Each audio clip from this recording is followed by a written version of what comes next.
뭐 증인이 24년 12월 9일 검찰에서 진술하신 내용을 적은 건 진술 조서입니다. 아까 그때 조사받고 서명 날인한 게 맞다고 하신 건데요. 한번 보시죠. 내용이 윤석열 대통령이 그러니까 23시 40분경 윤석열 대통령이 제 비아폰으로 전화를 걸어 국회로 가는 부대가 지금 어디쯤 가고 있습니까? 이동 상황을 물으셨고 제가 국회로 이동 중에 있습니다라고 답변을 드렸습니다. 이 부분 하고요. 다시 00시 30분경에 윤석열 대통령이 직접 제 비아폰으로 전화를 걸어와 아직 국회 내에 의결 정족수가 안 채워진 것 같다. 국회 안으로 빨리 들어가서 의사당 안에 있는 사람들을 빨리 데리고 나와라. 이런 지시를 하셨습니다. 이렇게 기재되어 있는데 이게 증인이 진술한 게 사실인가요? 네, 그렇습니다. 예. 나항 물어보겠습니다. 피청구인 그러니까 윤석열 대통령께서 그 당시에 증인한테 데리고 나오라고 지시한 대상이 국회 의사당 안에 있는 국회의원들 맞죠? 정확히 맞습니다. 예. 그 제가 부연 설명을 좀 드릴게요. 예, 짧게 좀 해주세요. 그때 당시 상황이 707 특임단 인원들이 국회 본관으로 가서 정문 앞에서 대치하고 있는 상황이었고 그 본관 건물 안쪽으로는 인원들이 안 들어가 있는 상태였습니다. 근데 그 상태에서 제가 전화를 받았었기 때문에 지금 말씀하신 부분들 뭐 의결 정족수 문제 안에 들어가서 그 안에 인원들을 빨리 이제 끌어내라 하는 부분들이 그때 당시는 우리 본관 안에 작전 요원들이 없었기 때문에 전 당연히 그게 국회의원이라고 생각을 하고 그렇게 이해했습니다. 예. 자, 14항입니다. 증인은 2024년 12월 4일 00시 20분부터 00시 57분경에 김용현 전 국방부 장관으로부터 국회의원이 150명이 안 되도록 막아라. 빨리 의사당 안으로 들어가서 문 열고 들어가서 안에 있는 국회의원을 데리고 나와라 라는 지시를 받은 게 맞죠? 예. 예. 그다음에 다시 다음 증인의 공소장 중에 일부인데 뭐 증인 공소장 받아 보셨죠? 네, 받았습니다. 예, 거기 67쪽에 보면은 이제 증인이 피고인 곽종근은 24년 12월 4일 날 00시 20분부터 00시 57분경 특수임무단장 김현태 그리고 1여단장 이상현에게 건물 유리창을 깨고서라도 국회 본관 안으로 진입하라. 국회의원 150명이 넘으면 안 된다. 본회의장 문을 부수고라도 안으로 들어가 국회의원들을 밖으로 끌어내라. 대통령님 지시다. 문짝을 도끼로 부수고라도 안으로 들어가서 다 끄집어내라. 전기라도 차단하라. 뭐 이런 지시를 했다고 공소장에 있는데 증인 이게 맞습니까?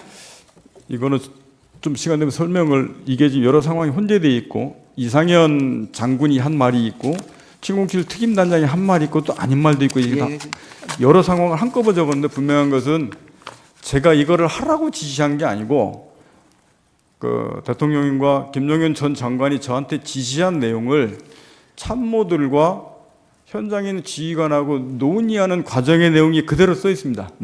결론적으로는 제가 그것을 국회의 의사당 들어가서 의원들을 끌어내라는 것을 하지 말라고 지시를 해서 중지를 시켰습니다. 그러니까 이 내용이 어떻게 인지하게 돼 있었냐면 그때 당시 상황은 저는 이렇게 전투통제실에서 이렇게 앉아 있어서 앞에 화면을 보고 이렇게 지휘를 하고 있었고 707 특임단장은 현장에 나가서 현장 밖에 있었고 그 다음에 1공수 여단장은 지휘 차량을 타고 국회에 있는 밖에 있는 차량 안에 있었습니다. 그 당시에서 그렇게 되다 보니까 저는 707 특임단장한테는 비아폰으로밖에 지시할 수가 없었고 나머지는 저도 그 중간에는 몰랐는데 나중에 알았는데 이 마이크를 지금 이렇게 켜 있지 않습니까? 이게 시작할 때부터 이 마이크가 이제 명령하더라도 이게 켜 있었는데 이걸 안 끄고 그대로 끝날 때까지 그대로 뒀었던 것 같습니다. 예.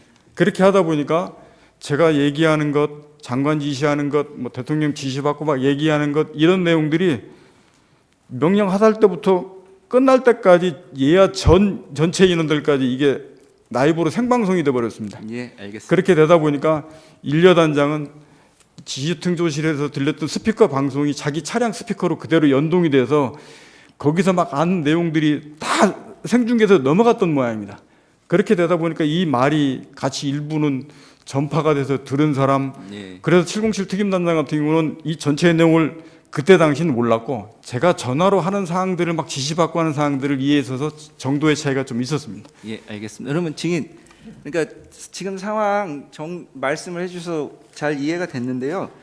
그냥 간단하게 하면 어쨌든 이 공소장에 있는 이런 말들이 그날 그 시간에 있었던 거는 맞습니까? 있었던 건 맞습니다. 예. 그리고 증인은 그런 내용을 예를 들면 뭐 그 대통령이나 장관한테 들은 얘기를 이거 해도 되냐, 어떻게 할까, 뭐 이런 상의하는 과정에서 또는 그 마이크가 켜져 있는 상태에서 어쨌든 전달이 된 게 맞고요. 예. 예.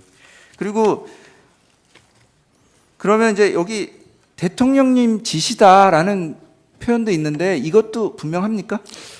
그거는 일여단장하고 707 특임단장한테 707 특임단장은 제가 전화로 할 수밖에 없었다고 말씀드렸지 않습니까? 예.